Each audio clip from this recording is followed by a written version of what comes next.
got a new webcam. I don't know, like this is HD, so now it's getting all my frizzies. Now you guys are really gonna know, like, I'm like frizzies. I just wanted to come on here and give you guys an update for our year. We started school several weeks ago. The first week of school was, I think, like middle of August. That was my last video. We just did language arts and math, and that was it. It was like, and literally it was no like schedule at all. We just kind of like tried to get in the groove the first week, kind of working out the quirks, which it kind of was like squeezing an orange. It helped me see kind of how this year is going to be different and what I need to do and what I need to throw out. So that's why I'm here. I want to share with you guys why this year is different and why the third year of homeschooling is the best. I felt like the first year of homeschooling was just me trying to mirror public school and trying to find like what my vibe was with homeschool. What kind of homeschooler was I? What's gonna work for our family? The second year, that's when I found the good and the beautiful, and it started transforming our school. And through the good and the beautiful curriculum, I started being more connected with the Spirit and being able to have the Spirit teach me how to teach. I really feel like with this curriculum, for me, it gives me really instant access to the Lord just from the pages, just from opening the book. It's like in between the lines is the Lord's voice, and the Lord is reaching to me and sharing with me how things are going to work with my children. And that's how best I can describe the good and the beautiful for our family. So we absolutely love it. It works for us.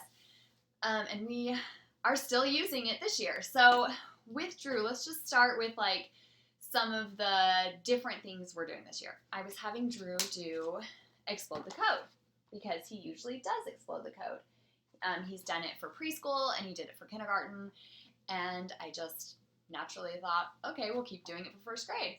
But it was like 2 to 3 days into school that he was doing this, and I was reading through the Good and the Beautiful Level 1 curriculum, and I instantly knew that I needed to get rid of Explode the Code.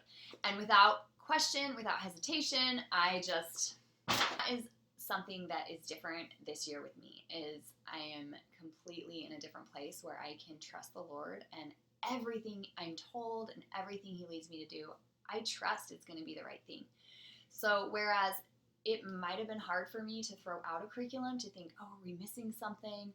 But this time around, I didn't question it. I just threw it away, and I knew this was better for Drew because that's what the Lord wanted. So no more Explode the Code. It's gone. And, you know, it might work for you and your kiddos. But again, just customize it to your family. Listen to the Spirit. It might be better for one child and not better for the other. As for right now, Drew doesn't need it anymore. So what we are doing in its place, I guess, is copy work. And that is something that the Good and the Beautiful Curriculum Level 1 has written in, is copy work is super important. So I'm just pulling books with his spelling words from the Good and the Beautiful and getting him little pages in the morning. And instead of that time we did Explode the Code, he does copy work, and it's working so well. And we also have this other system I showed you on when I was preparing school. Okay, so I made these little thingies. Okay, look, aha. Okay, you guys, there we go. They're kind of. They're little labels for each thing we have for Drew. So it's a label of the kindergarten curriculum. There, I have his little handwriting. I have his language arts level 1 right there. Yeah, there we go. And then I have his little reader right there. Do you see it? Getting to know this webcam. So I have all these little tiny things that are just really small, and I laminated them. I made them in Photoshop.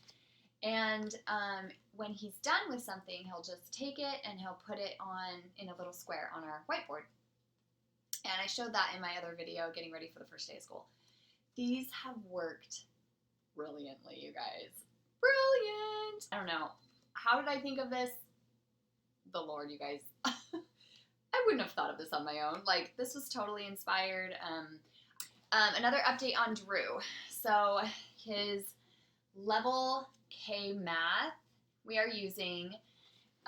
Yes, he's in first grade, but I'm telling you, again, with the good and the beautiful, I just open up this math book and it is like I am just instantly led by God, and I just know exactly what to do with Drew, and I am able to take a lot of these lessons, and I was not able to do this with Matthew C. or Rebecca. Those curriculums were flat to me. They were just one-dimensional. It was so hard to know how to teach from just being a mother. I couldn't find inspiration through them.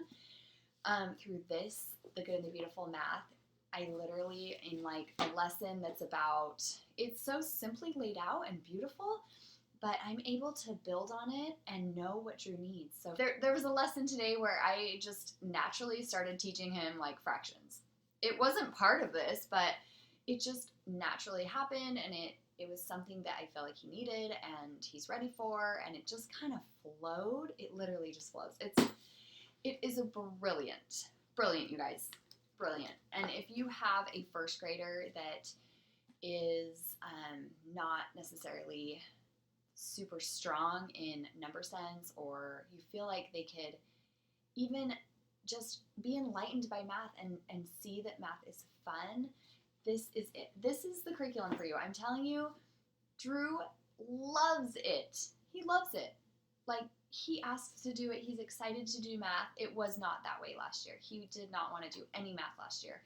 And just by opening this curriculum, he absolutely loves it. So another thing that has totally been working for him is his reading race. And let me go grab that. Okay, so this reading race I made from another homeschool mom. This is his little car he picked, see? And he can drive his car around when he reads books. This is brilliant, and it's totally helped. So when he goes to 10, when he gets to 10, we are doing the tickets for the school store that looks very haggard back there and not as beautiful as Candace's store. My kids put that together, and hey, it works. So we're doing the tickets, and he earns 10 tickets every time he wins the race. So essentially like a ticket, a book. And then when he finishes the race, that's when I give him all the tickets. So it gives him motivation to finish the race. So let's move on to my twin boys. They are doing level 5 now because they're in 5th grade, and last year we did level 4. So they're moving on to level 5 from the good and the beautiful language arts. And last year, I don't know if you guys saw some of my videos from the good and the beautiful, I just felt impressed last year to have them do the lessons separately. They're twin boys, they're on the same level. I don't know, I just really felt that they needed that separate time. And it worked with level 4 for us because there were vocabulary words they had to say aloud, and I wanted each of them to say them aloud separately and not hear each other. It just lended itself better to be independent with level 4. Well, come level 5, I was thinking we were going to do the same thing. And this just goes to show that, like, every single year you homeschool, be open to the spirit, be open to change. Don't get set on, like, what you're doing, because there's probably something that needs to change that will make it easier and better for the next year, because kids get older, and curriculum gets harder and it changes. So we were doing the language arts one day, and literally everything just came together. I swear, like, the Lord just set them on the table and it happened. I did not even try.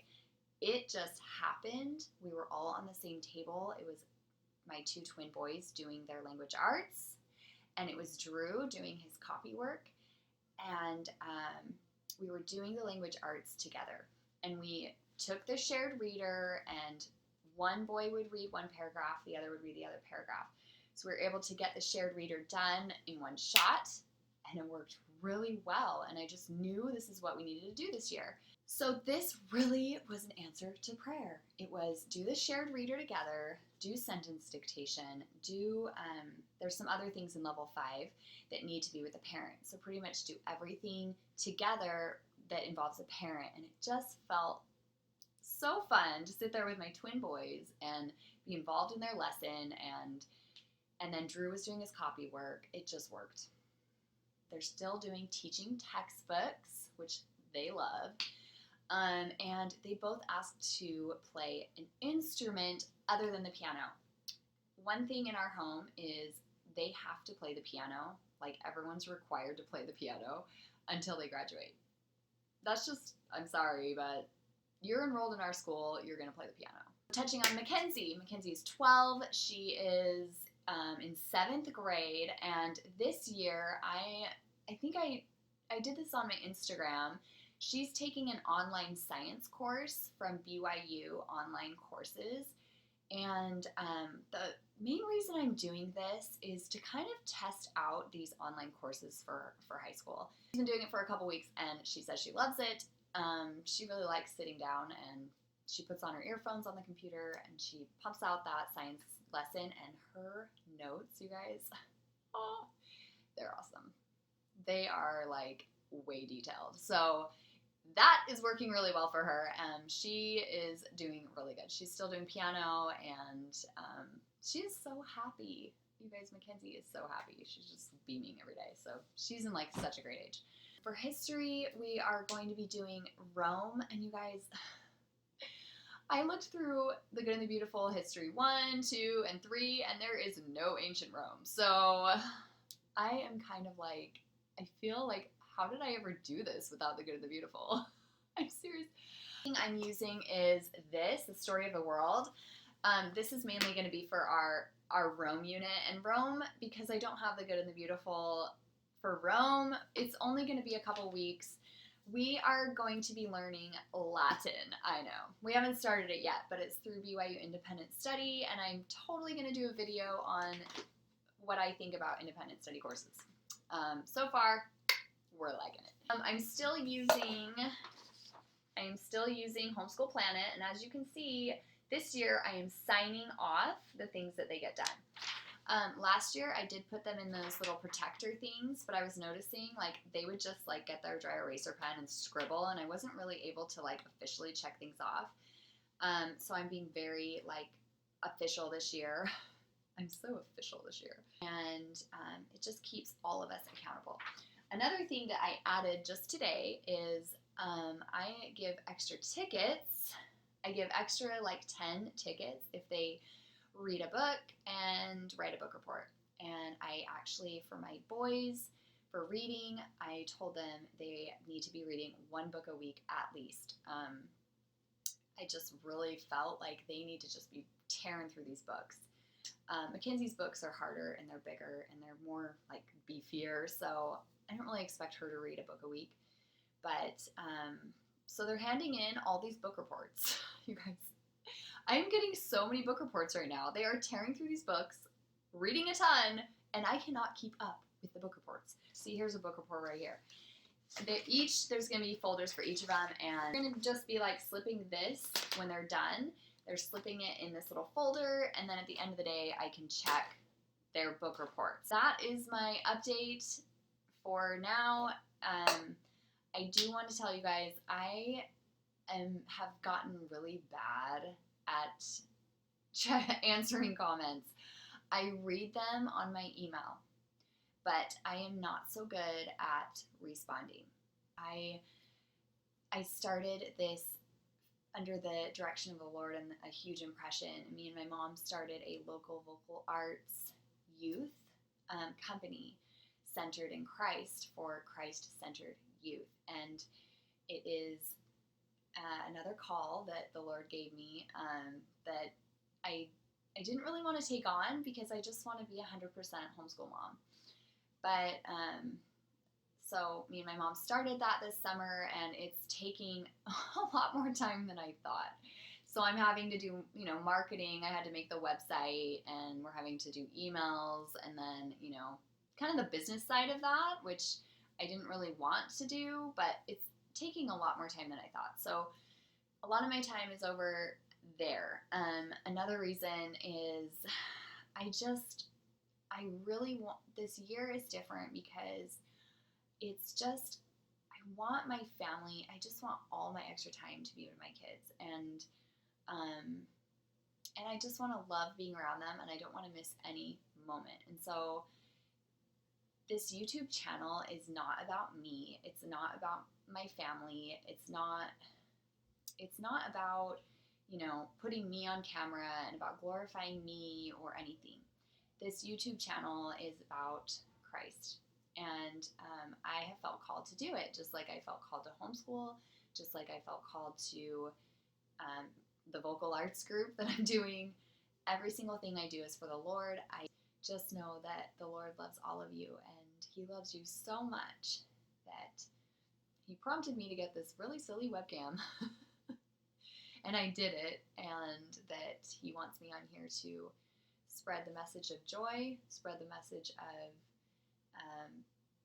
goodness, and spread the message of His light, and that you guys can do this and listen to His voice when you're schooling your kids every day. Anyway, you guys, I'm praying for you, and because I have this new setup, I am just so excited, and I really feel inspired, and I feel like I'm, you know, I can be here more. So I wish you all luck, and I will be back with more videos. Anyway, have a good school week, a good weekend, and we'll see you guys later.